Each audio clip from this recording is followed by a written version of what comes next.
Hello, Guardians! We're only about 8 days away from the Witch Queen, and we have so much to talk about. I'm sorry I've been so MIA. I've been getting so much stuff done for the Lost City, but let's jump into it.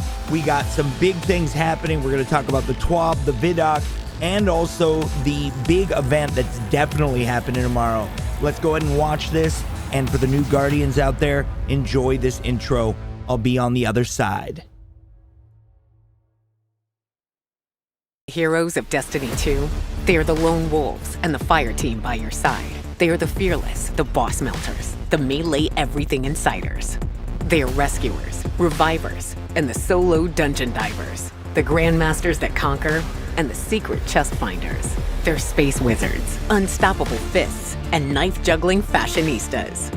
They're the shepherds who teach you, the guides who lead you to victory. They are the spotters at the back and the shields at the front, the slide to claim a zone, and the throw that clutches the win. They're lore readers and meta breakers. They sneak as they wait for the team to respawn and just barely land the jump to the next platform. They speed across planets on sparrows, fly through the stars, and dance a lot. They are the newbies and experts alike who might take a fall but keep on fighting. They're the community who brings strangers together, the friends who were with you from the beginning, and the new ones you made along the way. Are you ready to join them? Destiny 2. Heroes welcome. All right, this week we're going to be going over all the stuff from last week's TWAB on 12/10, but we have so much new information over the last 3 weeks, and I just kind of wanted to dive into all of it and compile it into one big video so you guys can sit down, watch it, get caught up, because we're only 8 days away from me recording this to the launch of the Witch Queen. And make sure you guys stay all the way to the end because I have a special surprise for you guys. It is super awesome, and it'll benefit all of you guys who play Destiny. So just make sure you go all the way to the end, watch it, make sure you like, subscribe, comment on anything that you liked, disliked, loved, want to talk about in the next TWAB or segment, or things that you want me to cover. That is the goal here. I want to make sure I give everything that you guys are looking for in one quick reference so you don't have to go over and go read the TWAB every week. I want to make sure that I get this information out right after the TWAB releases so you can watch this video. It's all the information, and I plan on doing a ton of videos like this and more on Destiny 2 when it launches for the Witch Queen on the 22nd. Obviously, I'm going to be live streaming over on Twitch, but I'm going to be doing a full-on, probably 24-48 hour stream, so make sure you guys tune over there at twitch.tv/the LostDrake. Enough promotion. We're going to dive into the content because there's so much. They talked about Void 3.0, really crazy stuff, and then also too, I'm going to have playing in the background in between showing these segments, the VDOC and the light and the darkness. They basically discuss everything that we're going to go over right now, and I'm just going to give you the quick summary of everything really fast. All right, so we're going to dive right into Void 3.0. Obviously, they dropped tons of information, but the biggest takeaways from this is that they're converting Void 3.0 into basically the exact same way that Stasis is currently from the Beyond Light expansion. It's going to offer more options for customization, and it's going to be class-specific items that revamp the Void abilities for each individual class. So the Titan, the Warlock, and the Hunter will all have different abilities, but we'll also be able to use the fragments for non-class specific perks that are going to add that additional enhancement on how gameplay feels. So Titans, they're going to be getting the Ward of Dawn, can now be almost completely instantly activated while also becoming the fastest super cooldown tier for ease of access. This change makes Ward of Dawn even more powerful and makes it an amazing defense tool. Sentinel Shield will still let Titans harness their inner Captain America while throwing shields, providing range damage as a shield bash grants a full overshield. Titan aspects including control, demolition, bastion, and offensive bulwark, all of which can be found in the full blog post here. But we're going to go over it even more. The Hunter will be an epitome of stealth, which is pretty awesome because they're definitely overhauling the Hunter. I'm a Hunter main, but I have all three characters now with even more control with their enemies, where you can basically disappear, fight, disappear, fight. The Morbius Quiver changes are pretty significant. Will fire a volley of 3 arrows that can now track targets and make them volatile when tethered. So basically, they're kind of bringing it back a little bit.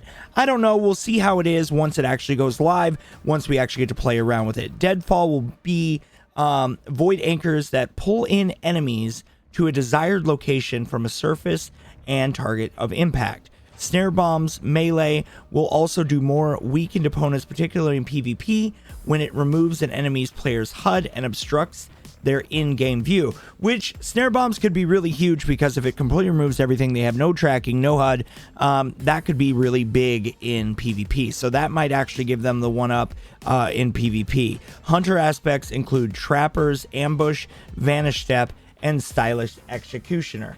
Then we go down to the warlock, and the warlock float like a warlock, sting like a bee, because Void 3.0 fine-tunes and makes warlocks so valuable and makes them truly a force to be reckoned with. I personally feel that warlocks have been overpowered for a very long time, so that's a little disheartening, but it's okay because, like I said, I play all 3 characters. I use my classes based on what I need them for, and I know a lot of you guys do that. Some people just main one character, but this gives everybody an opportunity to kind of grow or maybe even try a new class, which is kind of cool. Nova Warp Super with the Vortex Super enhancements allows players to teleport efficiently to unleash the ultimate void attack while drawing enemies in and trapping them in the web of damage. Nova Bomb with the Cataclysm enhancement allows you to for more control when warlocks are on the hunt for enemies to take out, particularly in PvP. Instances and detonations will disperse into small tracking projectiles. Shoot the Nova Bomb and it will also detonate early, which is kind of a neat little trick. So now you can actually shoot the Nova Bomb, it explodes. So if it goes off the rails and you're like, oh shit, I gotta shoot real quick, that's one way that you can do that. Void 3.0 melee with pocket singularity unleashes void that detonate when nearby foes, making them volatile with controlling their position relative into the blast zone. So basically a ticking time bomb that goes by and then blows up. Warlock aspects include Chaos Accelerate, Feed the Void, and Child of the Old God. What about the new lights? That's a good question. A lot of people have been asking new lights, or the new players as we refer to them, or as I call them, Kinderguardians, will be able to earn their first aspects of fragments during the new light campaign. During the Schism mission, players will acquire a new quest called Learning Light that teaches them more about their subclass abilities. More aspects, fragments can be unlocked by visiting Ikora Ray in the tower, which it looks like Ikora Ray is going to be a big focal point in this expansion, which is really cool. I mean, pretty much all of the characters are going to be front and center. It looks like they're grouping up finally for the first time and attacking, even with Keitel, and them teaming up in the season, this season's evolution. In addition, new characters also had their starting subclass experience changed. Not only will new hunters and titans be starting with the void subclass instead of arc or solar, all classes will now start with void subclass abilities intended to be more friendly and appealing to new players. So hunters will get the super ability Morbius Quiver, class ability they'll get the Marksman's Dodge, movement ability they'll get Triple Jump, charge melee they'll get Snare Bomb, and Void Grenade they'll get the Scatter Grenade for the hunter.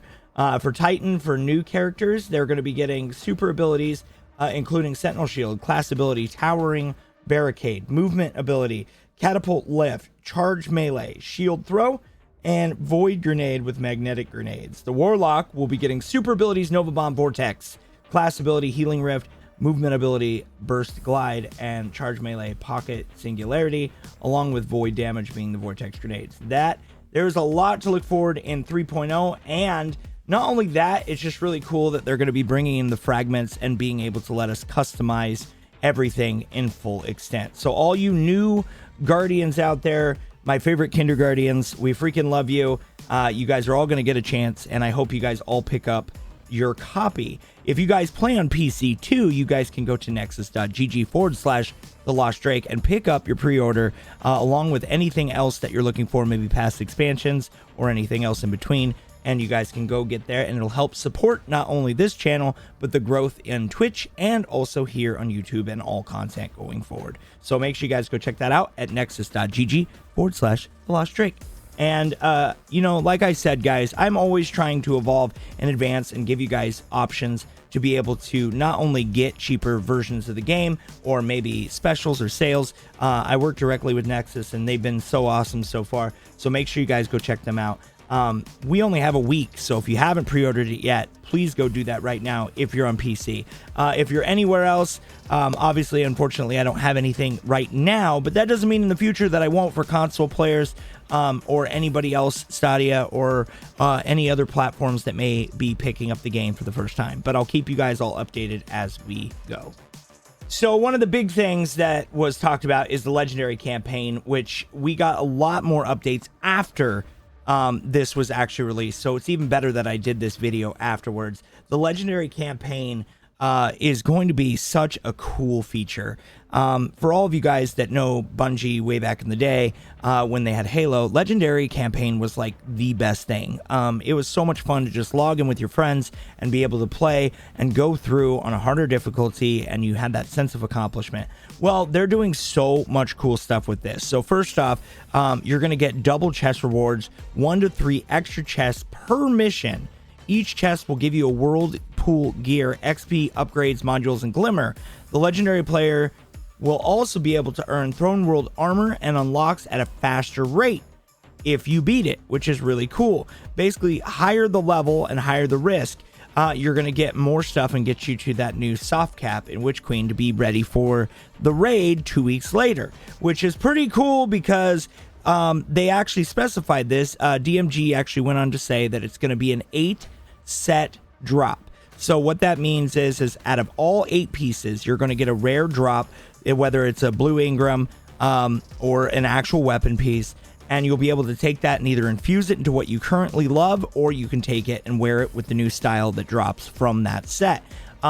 It's so overall, it's really cool. You're going to get an 8-piece set. You're going to be able to upgrade all your gear if you complete it. Plus, you're also going to get a really ridiculous, cool emblem at the end of completion that you can rock and say, hey, look, I did this. So the Legendary campaign, really cool. The rewards are pretty neat too, because they have so much stuff. But the great thing is you're going to be capped out at 1520 if you beat it, which is really cool. You'll get 8 upgrade modules, the Witch Queen exotic armor that is typically reserved for PED Lost Sector drops. So they haven't specified directly on that, but what I'm assuming that means is that you can get opportunities to get the exotics that you would get from the Lost Sector drops inside the Legendary. And I really hope that that is the case. There's also the exclusive Bungie rewards, and as you guys all know, every single time they have something of extra strength or any extra power, there's always like either an emblem or a jacket or a shirt or something along that lines that they release on completion. You go into your Bungie rewards, claim it, and then you're going to get something cool out of it. So we'll see where that goes, but it looks really cool. Some players have been asking if the difficulty is to be feared and how challenging is it. So this is a big question that I've been getting a lot too. To set difficulty expectations, the Legendary campaign is designed to be harder than a Legend Nightfall, though it is easier than a solo dungeon or running a Grandmaster Nightfall. Enemies are more difficult and more aggressive. They also have higher damage resistance, are more of a challenge to stagger, and shields are stronger to unmatched damage types. The challenge of Legendary was also coming from switching up enemy interactions and infiltrations, like swapping out the elites for a boss or having an influx or more red bar foes. So can I over level this content? Each mission caps your power, similar to the raid contest mode, so that all guardians have an even playing field to avoid feeling like they stepped into this crazy grind. The mission launch screen will have a skull displayed each mission's max efficiency power level. If you're under level, be prepared for a bit of a tough fight. So yeah, they're definitely making it hard, but it's going to be fun. And if you play with a bunch of people, it's going to be really awesome. The mighty are forged in battle, but it's also a way for solo players too. We've had a lot of aspiration content in the past, but Legendary gives us a chance to give solo players more equal footing with those to opt into playing with the fire team. Enemy damage and health scales to match your fire team, though it won't be 1-1 because triple the boss health isn't fun. Even still, it will be enough to keep even a veteran trio on their ornamental toes. So basically it's going to be scaled based on that, so that'll be really cool, and it'll make it so if you want to go in solo, it'll still be a challenge, and you probably get something extra for doing it solo, probably a triumph or something along the lines, and it also is probably going to count towards a trial or a triumph or a seal. Basically the cool thing is too, will players be able to tone things down in legendary if it is a bit much for the playthrough? For those folks that find the difficulty of legendary too overwhelming at first, there's an option to leave the mission and relaunch it through the classic Destiny 2 settings. Some players will want to focus more on the story than a sweat for their first run, and that's totally fine. We want to support that. For those who want more of a challenge later, we've added nodes to replay any of the Witch Queen campaign missions or classic on legendary at any time. After you've beaten the mission once, of course, basically prepare to go ham and don't let the choices be limited. Go through, have fun, enjoy it. So yeah, that's basically the big discussion. A lot of people have been talking about that. So yeah, you get 1520, just to recap, 1520 gear for completing. You get a cool emblem, you get a bunch of new stuff. It is going to be challenging, but in my opinion, playing it on legendary, the story is going to last longer, it's going to feel better, and it's just going to be more enjoyable, especially when you go with the fire team. So everybody strap in, get your stuff ready. It's going to be one hell of a ride, and I'm super excited for this. So here's another little snippet too. And Outfly the Wolf's Pin, Strange Coins, Moments of Triumph 2021 t-shirts, Beyond Light Artifact coin set, the Tycoon hoodie, which the Techion, Augur Scepter beanie, Deadeye, Realm Walker, Fate Breaker, Splinter, Descendant, and the 2021 Seal Collection Medallion pins. All of those will be going away on February 21st at 7 p.m. Pacific Standard Time. So make sure you guys get your stuff while you still can. Also, too, for guys like me who stream on Twitch and are going to be streaming it live on February 22nd, which you guys can come to my channel and do this. Twitch gifted sub bounties rewards will be activated again. You guys will be able to get an exclusive, really cool emblem for coming in and gifting 2 subs. And if you guys do that, you get some really cool stuff and some perks. And you'll get your in-game reward, and you're going to get the, like I said, I'm going to butcher these names, Dress Gifts emblem. I totally botched that, but you get what I'm saying there. So anyway, so weaponing cycling and year 4 content vaulting with the launch of the Witch Queen on February 22nd. Certain activities, quests, destinations, items, weapons for all past seasons and expansions will become unavailable to access and earn. So make sure you guys get everything done that you need to get done this week. You have 8 days. Make sure you do it. All right. So obviously all of us love Destiny for the grind. If you don't, then I don't know what to tell you, because that's what I play it for. I play it for the grind. I love getting the new gear at the end and going to fight and challenge the big boy bosses. Then eventually getting to the raid, trying to go for world first each year. It's just so much fun. And that's basically what me and my fire team do every single time we jump in. And again, we're going to be streaming this live on launch from the very beginning, along with some very special surprises inside my stream that I hope you guys all truly enjoy, because it's going to be nuts. But here's the thing.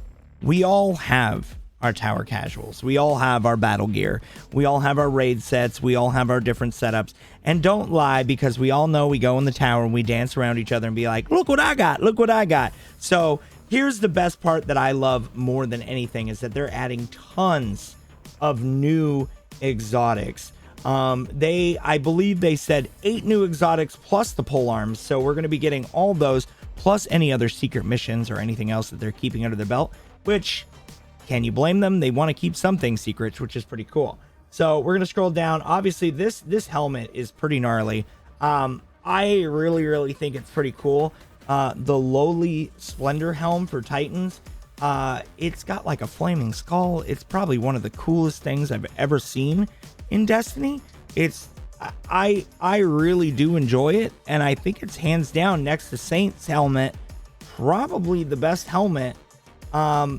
You know, the worm husk helm was pretty cool too back in D1. I'm just gonna say that one was pretty dope. But there was all these, or not worm husk, you know what I'm talking about, the one where you drop down, you fart the dark blade and you get his head. Yeah, that one. And I'm totally slipping my mind, but I'll come back to it later and be like, oh, that one, you know. So anyway, but yeah, so they're adding this, and it is more than just a pretty face. It cauterizes flame perk that allows for sunspots to heal players when they have Sun Warrior. Critically wounded, no big.